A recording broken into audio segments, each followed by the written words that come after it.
আমরা অনেক কথা বলছি, আপনারা অনেক কথা শুনছেন। অনেকের কাছে মনে হচ্ছে কোন কথাটি সত্য আর কোন কথাটি মিথ্যা। পত্রিকা তো ভিন্ন কথা বলছে। প্রথমত আমি বাংলাদেশের আজকের যে মিডিয়া, বিশেষ করে পত্রিকা, টেলিভিশন, রেডিও এবং সরকার নিয়ন্ত্রিত বা প্রাইভেট নিয়ন্ত্রিত যেগুলা লেজিটিমেটলি বাংলাদেশ থেকে সংবাদ প্রচার করে, তাদের কোনো সংবাদ এখন আর বিশ্বাসযোগ্য জায়গায় নেই। কেন নেই? প্রত্যেকটা টেলিভিশনে, প্রত্যেকটা পত্রিকায়, প্রত্যেকটা রেডিওতে যারা আজকের দিনে যে দখলদার বাহিনী, তাদের অনুগত নয়, অথবা তাদের কথা মতো কাজ করতে বাধ্য নয়, অথবা যারা এই লাল যে ল্যাংটা লাঠিয়াল বাহিনী, তাদের সাথে ঐক্যমত্য পোষণ করে না, তাদের কারোই জীবন এখন আর নিরাপদ নয়। আমি গত দুদিন আগে একজন সাংবাদিকের সাথে কথা বললাম। তিনি বললেন তিনি যে পত্রিকায় কাজ করেন 25-26 জন তাদের এই স্টাফ, যারা স্টাফ রিপোর্টার, খবর লেখেন, পত্রিকায় কাগজ বিভিন্ন আর্টিকেল লেখেন, নিউজ এডিট করেন, তারা গত বহু মাস থেকে ওই পত্রিকা অফিস থেকে যান না। তারা বাইরের থেকে নাপিত হায়ার করে এনে তাদের চুল কাটেন ওই পত্রিকা অফিসের ভেতরে। সেখানে তারা রান্নাবান্নার ব্যবস্থা রেখেছেন, সেখানে তারা রান্নাবান্না করে খান। কারণ এই লাঠিয়াল বাহিনী, ডক্টর ইউনূস কিন্তু পুলিশ, আর্মি এবং আমাদের যে আরও বিজিবি বাহিনী আছে, আনসার বাহিনী আছে, এইসব বাহিনী দিয়ে নয়। তার একটা অবৈধ লাঠিয়াল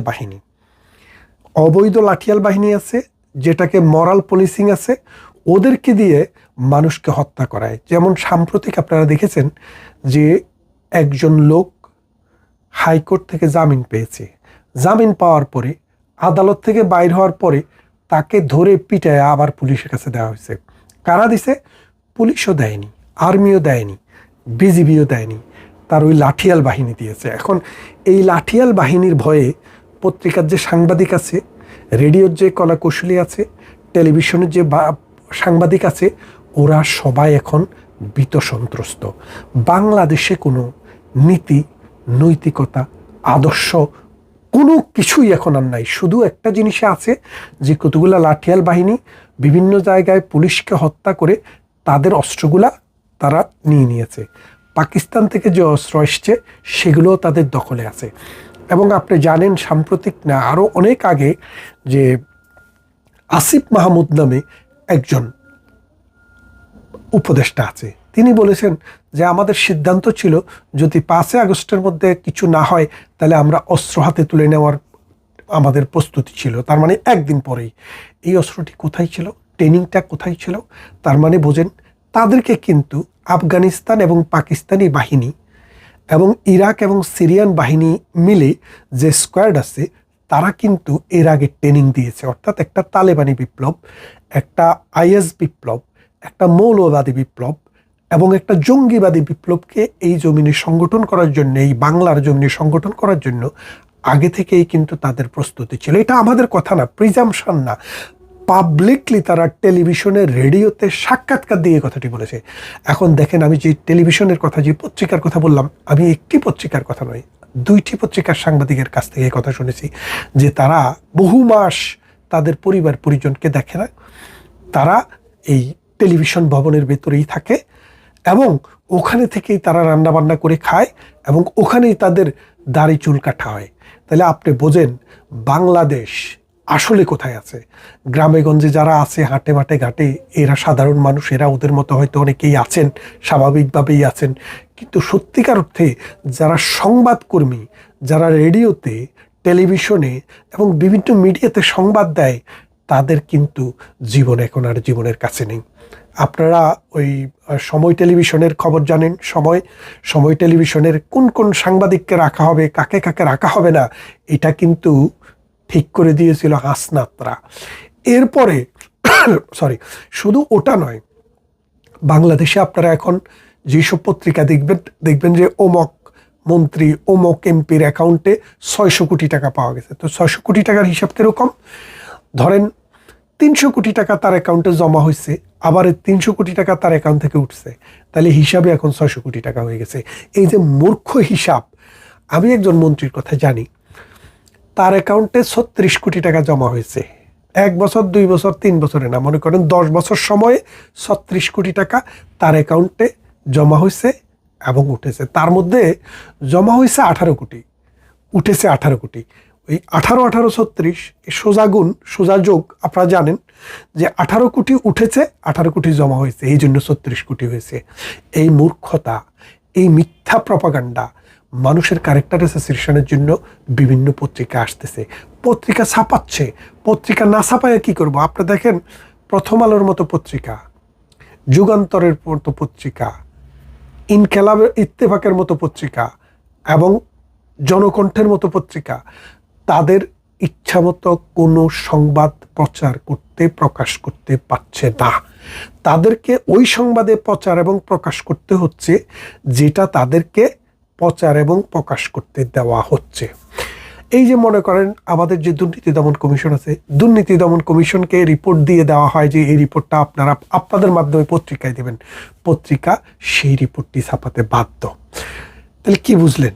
একটা বাংলাদেশ, যে দেশকে আপনি, আপনার আন্দোলনের মূল উদ্দেশ্য ছিল মানুষের বুদ্ধির মুক্তি হবে, অর্থাৎ মানুষ তার মনের কথা বলতে পারবে, চিন্তার স্বাধীনতা হবে, মানুষ স্বাধীন থাকবে চিন্তায়, কথাবার্তায় এবং নির্বাচনে।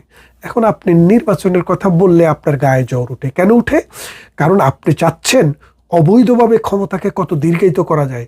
তাইলে আপনি যে শেখ হাসিনার বিরুদ্ধে কথা বলছেন, আপনার সেই কথা বলার কি কোনো লেজিটিমেট রাইট আছে? আপনার কি নৈতিক কোনো সমর্থন আছে? নেই, কোনো স্ট্যান্ডও নেই। তার মানে অবৈধভাবে ক্ষমতা, কারণ ডক্টর ইউনূসের যে সরকার, এটা যে অবৈধ সরকার, এটা কিন্তু তারাও মনে করে। কারণ আপনারা শুনছিলেন না যে ওরা একটা প্রক্লিমেশন অফ ইন্ডিপেন্ডেন্স বা প্রক্লিমেশন দিতে চায় জুলাইয়ের, সেই প্রক্লিমেশন দিতে চেয়েছিল তারা এই কারণে, কারণ তারা বিশ্বাস করে না যে ডক্টর ইউনূসের সরকার কনস্টিটিউশনাল কোনো গভর্নমেন্ট। সেই জন্য এই অবৈধ সরকার যে এটা অবৈধ তারাও জানে, তাই তারা বৈধ পন্থায় কোনো কাজ করে না, তারা করে অবৈধ পন্থায়। চীনে গেছে, চীন কিন্তু তাদের সাথে কোনো চুক্তি সম্পাদন করেনি। ইন্ডিয়াতে কথা বলেছে ইন্ডিয়ার মোদির সাথে, মোদি কিন্তু কোনো কিছুই তাদের সাথে করার জন্য ইচ্ছা প্রকাশ করে নাই। বরং ইন্ডিয়ার পত্রিকায় খবর বেরিয়েছে, ইন্ডিয়ান প্রাইম মিনিস্টার মোদি সরাসরি আমাদের অবৈধ সরকারের প্রধান ডক্টর ইউনূসকে বলেছেন যে আপনি আমার সাথে যে বিষয় নিয়ে আলোচনা করতে চাচ্ছেন, ইন্ডিয়ার মানুষ এবং ইন্ডিয়ার গভর্নমেন্ট সেই বিষয়ে ইন্টারেস্টেড না। ইন্ডিয়ার মানুষ চায় কনস্টিটিউশনাল ফ্রেমওয়ার্কের ভিতরে যে সরকার নির্বাচিতভাবে ক্ষমতায় আসবে তাদের সাথে দুই প্রতিবেশীর সম্পর্ক কি হবে, দুই প্রতিবেশী কিভাবে এক দেশ আরেক দেশকে সহযোগিতা করতে পারে, পাশাপাশি বন্ধুত্বশীল আচরণের মাধ্যমে কিভাবে এগিয়ে যাইতে পারে, তাদের সাথে আলোচনা করবে, ডক্টর ইউনূসের অবৈধ সরকারের সাথে নয়। সুতরাং আপনি এসছেন, কৌশল বিনিময় করতে চান, করেন। শুধু একটা জিনিস বলে দেই, আপনার যে এই লাঠিয়াল বাহিনী আছে, এই লাঠিয়াল বাহিনীকে সাবধানে কথা বলবেন। ভারতের অখণ্ডতা, ভারতের স্বাধীনতা এবং ভারতের ইন্টিগ্রিটি নিয়ে কথা বলার সময় আপনারা ডাবল থিঙ্কিং দিবেন। কারণ আমরা আর সরকারের কোনো মন্ত্রী এমপি বাংলাদেশের অখণ্ডতা, বাংলাদেশের স্বাধীনতা, সার্বভৌমত্ব নিয়ে আমরা কথা বলি না। মিডিয়া কি বললো না বললো সেটা নিয়ে ভারত নির্ধারণ করে না, কিন্তু সরকারের পক্ষ থেকে এইসব ব্যাপারে কোনো কথা বলা হয় না। কিন্তু বাংলাদেশের এই অবৈধ ইউনূস গভর্নমেন্টের যেসব লাঠিয়াল বাহিনী আছে, তার যে কিছু চেলা চামুন্ডা আছে, তারা কিন্তু প্রতিবেশী ভারত সম্পর্কে সবসময় বিষোদ্গার করে। তো ভারত সেই বিষয়ে ডক্টর ইউনূসকে সাবধান করে দিয়েছে। তাহলে এখন দেখেন যে ডক্টর ইউনূসের এই সরকার যে কথা আপনাদেরকে বলেছে যে বাংলাদেশে গণতন্ত্র নাই, গণতন্ত্র প্রতিষ্ঠা করতে চায়, গণতন্ত্রের প্রতিষ্ঠার পর থেকে কোনো 1 ইঞ্চি অগ্রগতি আছে? কোনো অগ্রগতি নেই। এখন তারা এই যে মনে করেন সরকারের যেসব বাহিনী এই ক্ষমতা দখলে, ডক্টর ইউনূস তো বলেছেন যে ওনার ক্ষমতাটা দিয়েছে কে? এই মানে ছাত্ররা বলছে আমার নমিনেশন দিয়েছে আমাকে ছাত্ররা, আমি তাদের বেতনভুক্ত কর্মচারী। তার যে ডক্টর ইউনূসের যে প্রভু যারা, ওই ছাত্ররা, তারা কিন্তু এখন বিভিন্ন মিডিয়াতে তাদের ফেসবুকে বলছে ডক্টর ইউনূসের সরকার 5 বছর দরকার। তাহলে অনির্বাচিত একটি সরকার যদি 5 বছর থাকতে পারে, তাহলে গণতান্ত্রিক আন্দোলনের কি কোনো দরকার ছিল? আছে না। তার মানে কি আন্দোলনটি আর আসলে গণতান্ত্রিক ছিল না, আসলে এটা ছিল মৌলবাদী, সন্ত্রাসী এবং জঙ্গিবাদী একটা আন্দোলন। সেই আন্দোলন করার পরে তারা যে দলটি করেছে, সেই দলটি সমস্ত মৌলবাদীকে এক প্ল্যাটফর্মে এনে এক জায়গা থেকে আমরা শুনেছি মামুনুর রহমানকে এই নতুন দলের পক্ষ থেকে নমিনেশন দেওয়া হবে, চরমোনাইকে এই নতুন দলের পক্ষ থেকে নমিনেশন দেওয়া হবে, এবং এবি পার্টির ওই যে গবাদি ফুয়াদকে এই পার্টি থেকে নমিনেশন দেওয়া হবে। এইভাবে বিভিন্ন জায়গায় মুজিবুল হককে এই পার্টি থেকে নমিনেশন দেওয়া হবে। এইভাবে সারা বাংলাদেশে জামাত থেকে ছুট দল অথবা জামাতের বড় বড় নেতা, তারপরে হেফাজতে ইসলামের নেতা, চরমোনাইয়ের নেতা, যারা যেখানে আছে, ঐক্যজোটের নেতা, তাদেরকে ওই ছাত্রদের প্রতিনিধিরা ওখানে দাঁড়াবে না, ভোটে না দাঁড়িয়ে তাদেরকে নমিনেশন দেওয়া হবে। তার মানেটা বুঝতে পারছেন যে বাংলাদেশে মৌলবাদী, জঙ্গিবাদী একটা সরকার প্রতিষ্ঠার জন্য এই নতুন দল সহায়তা করবে। প্লাস পাকিস্তানের যে রাষ্ট্রদূত প্রায় সময় তাদের সাথে চা খায়, প্রায় সময় তাদের সাথে কথা বলে, ওই পাকিস্তানের চকে বাংলাদেশ আগাচ্ছে। দেখেন, কোনো একটা দেশের একজন বিখ্যাত ব্যক্তির নাম শুনে বহু জায়গা থেকে মানুষ আসতে শুরু করলো। তো একজন ব্যক্তি এসে দেখলো তিনি কোনার এক চায়ের দোকানে বৈশা হাসাহাসি করতেছে, সুটকি বলতেছে, গল্প করতেছে। শুনে তারা বললো যে আরে এই লোক কিসের জ্ঞানী, এই লোক কিসের গুণী, তাকে দেখার জন্য এত দূর থেকে ছুটে আসতে হবে, রাস্তার কোনার দোকানে চায়ের দোকানে বসে চুটকি করে। তো ঠিক তেমনি আপনি দেখবেন আপনার বন্ধু দেখে আপনি বুঝবেন যে আপনাকে মানুষ বুঝবে যে আপনি কোন দিকে যাচ্ছেন। খেয়াল করে দেখেন, পাকিস্তান যার বন্ধু তার কি শত্রুর দরকার আছে? নিজের দেশটাকে প্রথমে 2 ভাগ করছে, বাংলাদেশ এবং পাকিস্তান। এরপরে বেলুচিস্তানও এখন ভাঙা ভাঙা অবস্থায়। নিজের দেশে প্রতিদিন মসজিদে হামলা হয়ে কয়েকশো লোক যদি মারা না যায়, তাহলে এটা পাকিস্তান হয় না। আফগানিস্তানটাকে নাস্তে নাবুদ করে দিয়েছে এবং মোল্লা ওমর লাদেনদেরকে নিজেদের দেশে জায়গা দিয়ে আমেরিকার থেকে মিথ্যা বলে টাকা নিয়েছে। তাহলে এই পাকিস্তান তারা দেউলিয়া হওয়ার কাছাকাছি। সৌদি আরব, দুবাই, কাতার, এই 3টি দেশ থেকে টাকা এনে তারা তাদের যে বাজেট সেটি করেছে। প্লাস তাদের তো জিরো হয়ে গিয়েছিল ওই বিশ্বব্যাংকের হিসেবে, যেটাকে বলে আমরা আমাদের রিজার্ভ, ফরেন কারেন্সি রিজার্ভ একদম জিরো হয়ে গেছিল। তখন দুবাই থেকে, সৌদি আরব থেকে আর কাতার থেকে 6 বিলিয়ন নিয়ে কোনো রকম মানটা বাঁচাইছে। তাইলে এই পাকিস্তানের পিছনে গিয়ে যারা দাঁড়াচ্ছে, যারা পাকিস্তানকে ইমাম মানছে, তাদের ভবিষ্যৎ, বাংলাদেশের ভবিষ্যৎ এবং এই বাংলার মানুষ কতটা ভুগবে, বাংলার মানুষ ধীরে ধীরে টের পাবে। প্রধানমন্ত্রী শেখ হাসিনার নেতৃত্বে বাংলাদেশ প্রতিনিয়ত এগিয়ে গিয়েছে। একটা হতদরিদ্র রাষ্ট্র থেকে আস্তে আস্তে উন্নয়নশীল বিশ্বে পদায়ন হয়েছে। $900 থেকে $2700 মাথাপিছু আয় হয়েছে। এবং বাংলাদেশে যারা যায়, পৃথিবীর যেই কোনো দেশ থেকে, তারা অবাক হয়ে যায় এই একটা সময়ের ভিতরে কি করে বাংলাদেশ ইমার্জিং টাইগার হিসেবে সারা বিশ্বকে তাক লাগিয়ে দিয়েছে। সেই দেশ এখন কি হলো? একটা জঙ্গিবাদের আঁকড়া, একটা মৌলবাদের আঁকড়া, মিথ্যাবাদী, অগণতান্ত্রিক স্বৈর শাসক আস্পালন করে বেড়াচ্ছে, দেশের নাম বদলানোর চেষ্টা করছে এবং দেশের সংবিধান বদলানোর চেষ্টা করছে। যে দেশ স্বাধীন ছিল, সেই স্বাধীন দেশকে আবার একটা পরাধীন দেশে রূপান্তরিত করার সমস্ত চেষ্টা করছে। তাই আসুন, এই বাংলাদেশে যে পত্রিকা, এই পত্রিকা বর্জন করুন। এইসব পত্রিকা পড়ে কোনো লাভ নেই। এটা শুধু প্রেসক্রাইব রিপোর্ট দিতে পারে, এরা সত্যিকারের কোনো রিপোর্ট দিতে পারে না, এদের কোনো সেই ক্ষমতা নেই।